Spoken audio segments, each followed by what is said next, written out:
매년 1500번 일본 열도는 흔들립니다. 하루 평균 4번 이상 땅이 울리고 있다는 뜻인데 그중 대부분은 사람들이 느끼지 못할 정도로 작지만 언제든 거대한 재앙이 될 수 있는 시한폭탄이 똑딱거리고 있는 거죠. 2011년 동일본 대지진은 지구 자전축을 수센티미터나 틀어버렸고 38m 높이의 쓰나미가 해안가를 집어삼켰으며 그 여파로 원자력 발전소가 폭발했습니다. 사망자와 실종자를 합쳐 2만 명에 가까운 인명피해가 발생했고 수십만 명이 삶의 터전을 잃었습니다. 도대체 왜 일본만 이렇게 집중적으로 지질학적 재난에 시달리는 걸까요? 오늘은 일본이 지진과 쓰나미, 화산 폭발의 표적이 될 수밖에 없는 근본적인 이유를 파헤쳐보겠습니다.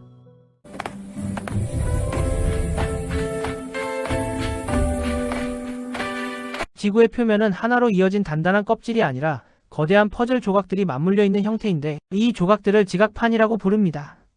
지각판은 지구 내부의 반유동적인 맨틀 위에 떠 있으면서 아주 천천히 움직이고 있거든요. 1년에 손톱이 자라는 정도인 수센티미터씩 이동하는데 이게 별것 아닌 것처럼 들리겠지만 수백만 년이 쌓이면 대륙이 갈라지고 산맥이 솟아오르는 엄청난 변화가 일어납니다. 문제는 이 거대한 암석 덩어리들이 서로 부딪히거나 밀어내거나 아래로 파고들 때 엄청난 에너지가 방출된다는 겁니다. 일본이 특별히 위험한 이유는 바로 여기에 있습니다. 일본은 무려 4개의 거대한 지각판이 만나는 교차점에 위치해 있거든요. 태평양판, 필리핀해판, 유라시아판, 그리고 북아메리카판이 일본 열도를 중심으로 복잡하게 얽혀 있는데 이런 지질학적 조건을 가진 나라는 지구상에 거의 없습니다. 대부분의 나라들은 하나의 판 위에 안정적으로 자리 잡고 있거나 많아야 2개의 판 경계에 걸쳐 있는 정도인데 일본은 4개의 판이 동시에 충돌하고 밀어붙이는 지점에 놓여 있는 거죠. 환태평양 조산대라는 말을 들어보셨을 겁니다. 흔히 불의 고리라고 불리는 이 지역은 태평양을 빙 둘러싸고 있는 약 4만 킬로미터 길이의 지진 활동지대인데 전 세계 지진의 90%와 활화산의 75%가 이 고리를 따라 집중되어 있습니다. 칠레, 인도네시아, 필리핀, 뉴질랜드, 미국 서부 해안 등이 모두 이 불의 고리 위에 있는데 일본은 그 한복판에 자리 잡고 있는 거죠. 불의 고리 중에서도 가장 지질학적으로 복잡하고 활발한 지점에 일본이 위치해 있다는 뜻입니다. 태평양판은 지구에서 가장 큰 지각판으로 면적이 무려 1억 제곱킬로미터가 넘습니다.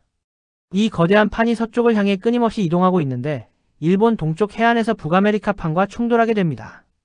두 판이 정면으로 부딪히면 어떻게 될까요?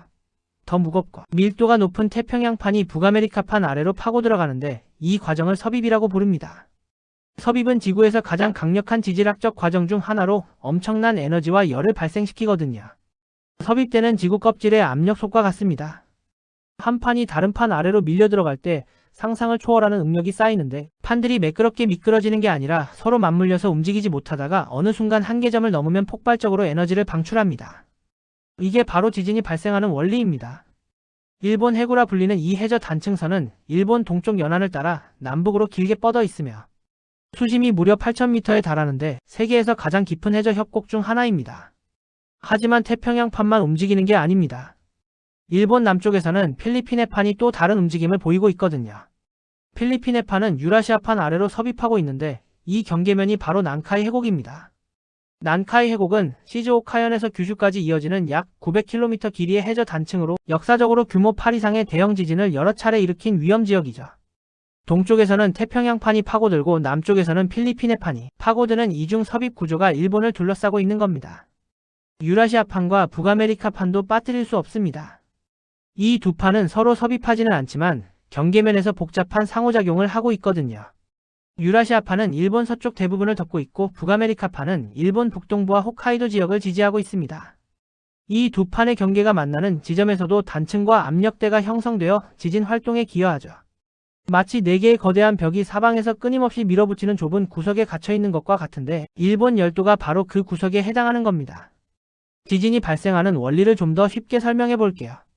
플라스틱 자를 양손으로 잡고 천천히 휘어보면 처음에는 저항하다가 어느 순간 툭 하고 부러지면서 진동이 손으로 전해지죠. 지각판도 마찬가지입니다. 섭입대에서 판들이 서로 맞물려 움직이지 못하고 응력이 쌓이다가 한계점을 넘으면 순간적으로 미끄러지면서 엄청난 에너지를 방출하는데 이 에너지가 파동의 형태로 사방으로 퍼져나가면서 땅이 흔들리는 겁니다. 일본 열도 아래에서는 이런 일이 매일같이 벌어지고 있어요. 역사적으로 일본은 수많은 대형 지진을 겪어왔습니다. 기록으로 남아있는 것만 해도 수천 건인데 그 중에서도 특히 파괴적이었던 몇 가지 사례를 살펴보죠. 1923년 9월 1일에 발생한 관동 대지진은 규모 7.9로 도쿄와 요코하마를 초토화시켰습니다. 지진 자체도 강력했지만 더 큰 피해는 화재로 인해 발생했는데 점심시간이라 조리용 불을 사용하던 가정이 많았고 당시 목조 건물이 대부분이었기 때문에 불길이 순식간에 번졌거든요. 10만 명 이상이 목숨을 잃었고 도쿄 인구의 절반 이상이 집을 잃었습니다. 1995년 1월 17일 새벽에는 고베를 덮친 한신 아와지 대지진이 발생했습니다. 규모 6.9로 관동 대지진보다 규모는 작았지만 진원지가 도시 바로 아래였기 때문에 피해가 집중되었죠. 6,400명 이상이 사망했고 당시로서는 최첨단이라고 여겨지던 고속도로와 건물들이 무너지면서 일본 사회에 큰 충격을 줬습니다. 이 지진을 계기로 일본은 건축 기준을 대폭 강화하고 재난 대응 시스템을 전면 개편하게 됩니다. 그리고 2011년 3월 11일 동일본 대지진이 발생했습니다. 규모 9.1로 일본 관측 역사상 가장 강력한 지진이었고 전 세계에서도 네 번째로 강력한 지진으로 기록되었죠. 도호쿠 지방 앞바다 약 70km 해저에서 시작된 이 지진은 약 6분 동안 지속되었는데 그 에너지가 얼마나 컸는지 지구 자전축이 10cm에서 25cm 정도 이동했고 일본 본토가 동쪽으로 약 2.4m 밀려났습니다. 하루의 길이도 100만 분의 1.8초 짧아졌다고 하니 그 규모를 짐작할 수 있죠. 지진이 무서운 이유 중 하나는 쓰나미를 동반한다는 점입니다. 쓰나미는 일본어로 항구의 파도라는 뜻인데 해저에서 대형 지진이 발생하면 해저 지형이 순간적으로 변형되면서 엄청난 양의 바닷물이 밀려나게 됩니다. 이렇게 형성된 파도는 깊은 바다에서는 높이가 수십 센티미터에 불과해서 배 위에서는 거의 느끼지 못할 정도인데 문제는 해안가에 가까워질수록 바닥이 얕아지면서 파도의 속도가 느려지고 그 에너지가 높이로 전환된다는 겁니다. 심해에서 시속 800km로 달리던 파도가 해안에 도착할 때는 수십 미터 높이의 거대한 물벽이 되어 모든 것을 집어삼키죠. 2011년 동일본 대지진이 일으킨 쓰나미는 일부 지역에서 38m에서 40m 높이까지 치솟았습니다. 10층 건물보다 높은 물벽이 시속 수십 킬로미터의 속도로 밀려왔다고 상상해보세요. 이 쓰나미는 내륙으로 최대 10km까지 밀고 들어왔고 해안가 마을들을 순식간에 삼켜버렸습니다. 자동차, 배, 건물, 심지어 비행기까지 떠밀려 다니는 영상이 전 세계에 생중계되었는데 사람들은 자연의 힘 앞에 인간이 얼마나 무력한지를 실감했죠. 사망자와 실종자의 대부분은 지진 자체가 아니라 쓰나미로 인해 발생했습니다. 쓰나미의 파괴력은 여기서 끝나지 않았습니다. 후쿠시마 제1원자력 발전소를 덮친 쓰나미는 비상 발전기를 침수시켰고 냉각 시스템이 마비되면서 원자로 노심이 녹아내리는 멜트다운이 발생했습니다. 수소 폭발이 일어나면서 방사성 물질이 대기 중으로 유출되었고 반경 수십 킬로미터 지역 주민들이 긴급 대피해야 했죠. 이 사고는 1986년 체르노빌 이후 가장 심각한 원전 사고로 기록되었으며 그 여파는 10년이 넘은 지금까지도 계속되고 있습니다. 일본의 쓰나미 역사는 2011년보다 훨씬 오래전으로 거슬러 올라갑니다.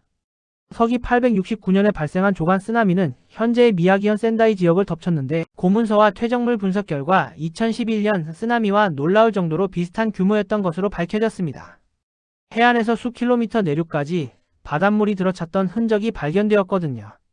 약 1100년 주기로 이 지역에서 거대 쓰나미가 반복되고 있었던 거죠. 일부 학자들은 2011년 이전에 이런 역사적 기록을 토대로 대형 쓰나미 가능성을 경고했지만 당시에는 충분히 반영되지 못했습니다. 1896년 메이지 살리쿠 쓰나미도 끔찍한 사례입니다. 규모 7.2의 지진 후 발생한 쓰나미는 최고 38m 높이에 달했고 22,000명 이상이 사망했습니다. 당시 기술로는 쓰나미 경보 시스템이 없었기 때문에 사람들은 갑자기 밀려오는 물벽을 피할 방법이 없었죠. 이후 1933년에도 같은 지역에서 쇼와 살리쿠 쓰나미가 발생해 3,000명 이상이 목숨을 잃었는데 이 지역이 얼마나 쓰나미에 취약한지를 보여주는 사례입니다.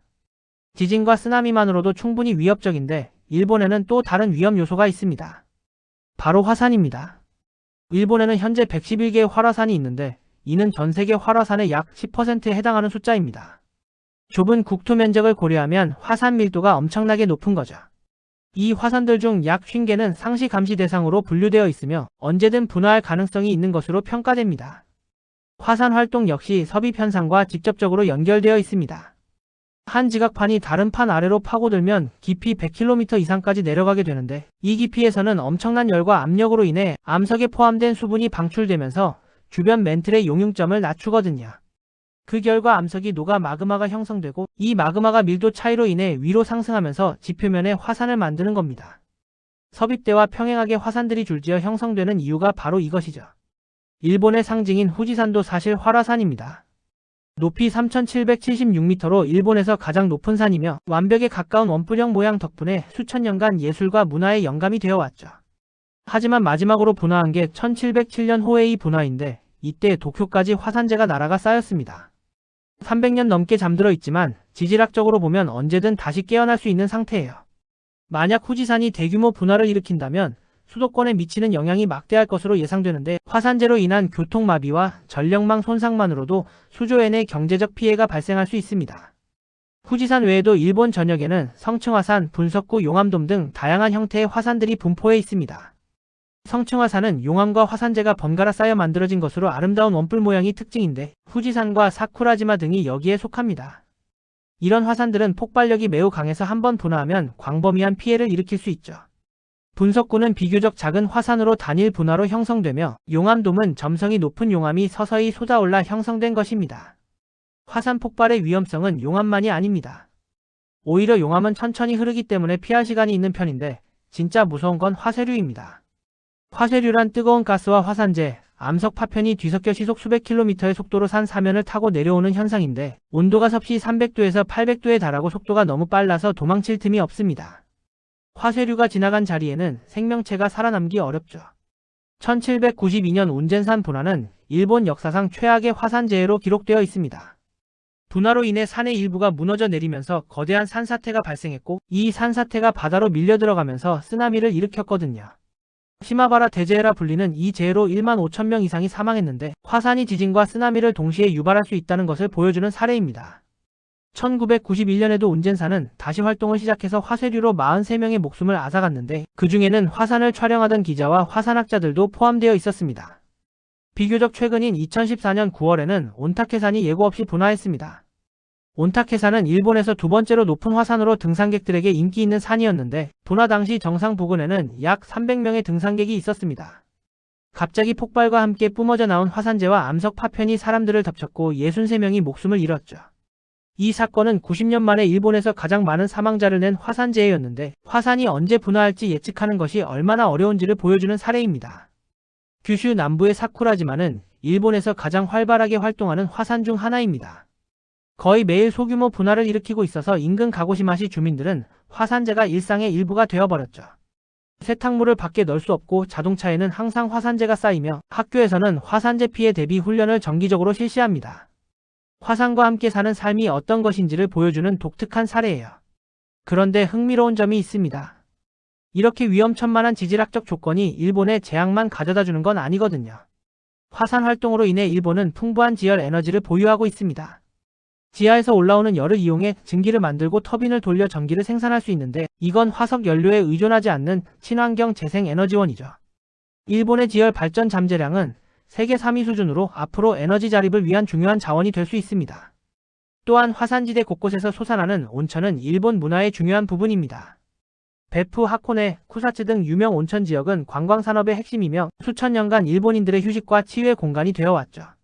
화산재가 쌓여 만들어진 토양은 미네랄이 풍부해서 농업에도 유리한데 규슈의 농산물이 특히 유명한 이유 중 하나입니다. 파괴와 창조가 동시에 일어나는 자연의 양면성을 그대로 보여주는 셈이죠. 일본이 이토록 오랜 세월 자연재해와 공존하며 살아올 수 있었던 건 뛰어난 대비 능력과 회복력 덕분입니다. 일본의 지진 조기 경보 시스템은 세계 최고 수준인데 전국에 1000개가 넘는 지진 감지 센서가 설치되어 있어서 지진의 첫 번째 파동인 피파를 감지하면 수초 안에 수백만 명에게 경보를 발송할 수 있습니다. 피파는 속도가 빠르지만 피해는 적고 실제로 큰 흔들림을 일으키는 에스파가 도착하기 전에 경보가 울리는 원리죠. 몇 초가 대수롭지 않게 들릴 수 있지만 그 짧은 시간에 신칸센 같은 고속열차를 멈추고 공장의 위험한 기계를 정지시키고 가스밸브를 자동으로 차단하고 사람들이 책상 아래로 숨거나 출입문을 열어 대피로를 확보할 수 있습니다. 2011년 동일본 대지진 당시에도 조기경보 시스템 덕분에 도쿄에서 규모9 지진의 강한 흔들림이 도착하기 약 1분 전에 경보가 울렸고 이 시간이 많은 생명을 구했죠. 건축 기술도 일본이 세계적으로 앞서 있는 분야입니다. 도쿄나 오사카 같은 대도시의 고층 빌딩들은 지진이 나면 무너지는 게 아니라 흔들리면서 에너지를 흡수하도록 설계되어 있습니다. 기초면진이라는 기술은 건물과 집안 사이에 고무 패드나 볼 베어링을 설치해서 지진 에너지가 건물로 직접 전달되지 않게 하고 재진 시스템은 건물 내부에 거대한 추를 설치해서 흔들림을 상쇄시킵니다. 일본의 초고층 빌딩들이 규모 7, 8 지진에도 무너지지 않는 비결이 바로 이런 기술들이죠. 해안가에는 거대한 방조제와 방파제가 설치되어 쓰나미의 충격을 줄여줍니다. 높이 10m가 넘는 콘크리트 벽이 해안선을 따라 이어져 있는 광경은 다소 살벌해 보이기도 하지만 주민들의 생명을 지키기 위한 필수적인 시설이죠. 물론 2011년처럼 예상을 뛰어넘는 규모의 쓰나미 앞에서는 이런 방어시설도 한계를 드러냈습니다. 그래서 현재는 방조제뿐 아니라 고지대 대피소 확충, 대피훈련 강화 등 다층적인 방어체계를 구축하고 있어요. 기술만큼이나 중요한 것이 문화적 대비입니다. 일본에서는 어릴 때부터 학교에서 정기적으로 지진과 쓰나미 대피 훈련을 실시합니다. 아이들은 책상 아래로 숨는 법, 건물에서 질서 있게 빠져나가는 법, 높은 곳으로 대피하는 법을 몸에 익히는데 이런 훈련은 실제 재난 상황에서 패닉 없이 행동할 수 있게 해주죠. 지역사회 단위로도 정기적인 방제 훈련이 이루어지고 매년 9월 1일 방제의 날에는 전국적인 대피 훈련이 실시됩니다. 전통 건축에서도 지혜를 찾을 수 있습니다. 목조로 지어진 신사나 사찰들은 유연한 구조로 지진 에너지를 흡수하도록 설계되어 있는데 나라의 호류지 5층 목탑은 1300년이 넘는 세월 동안 수많은 지진을 버텨왔습니다. 기둥들이 서로 느슨하게 연결되어 있어서 흔들림을 흡수하고 무거운 지붕이 진자 역할을 해서 건물을 안정시키는 원리인데 수백 년 전 조상들이 경험으로 터득한 내진 설계의 지혜가 담겨 있죠. 이런 전통 기술의 원리가 현대 건축공학에도 적용되어 일본 특유의 내진 설계 철학을 형성하고 있습니다. 일본의 지질학적 위치는 변하지 않습니다. 4개의 거대한 지각판이 만나는 이 교차점에서 일본은 앞으로도 계속 지진과 쓰나미, 화산 폭발을 겪을 수밖에 없어요. 환태평양 조산대가 존재하는 한, 그리고 섭입 현상이 계속되는 한 이건 피할 수 없는 숙명이죠. 난카이 해곡에서는 향후 30년 내에 규모 8 이상의 대지진이 발생할 확률이 70%에서 80%로 추정되고 있고 수도 직하 지진의 가능성도 꾸준히 제기되고 있습니다. 하지만 일본은 단순히 재난을 견디는 것을 넘어 적응하고 혁신하며 살아가는 법을 배워왔습니다. 재난을 완전히 막을 수 없다면 피해를 최소화하고 빠르게 복구하는 데 집중하는 거죠. 감재라는 개념이 바로 그것인데 방재가 재난을 막는 것이라면 감재는 재난의 피해를 줄이는 데 초점을 맞춥니다. 조기경보, 내진 설계, 대피훈련, 지역사회 네트워크 등 모든 요소가 유기적으로 연결되어 하나의 감재 시스템을 구성하고 있어요. 어쩌면 일본의 이야기는 자연의 힘 앞에 무력한 인간의 한계를 보여주는 것이 아니라 그 힘과 공존하면서 회복 탄력성을 키워온 인류의 가능성을 보여주는 것인지도 모릅니다. 지구가 살아 움직이는 행성인 한 어딘가에서는 항상 지진이 일어나고 화산이 분화할 텐데 일본은 그 최전선에서 인류가 자연과 어떻게 공존해야 하는지를 수천 년간 실험하고 학습해온 거죠. 재난은 피할 수 없지만 그 재난 앞에서 어떻게 대비하고 어떻게 일어서느냐는 우리 자신에게 달려있다는 것을 일본은 보여주고 있습니다.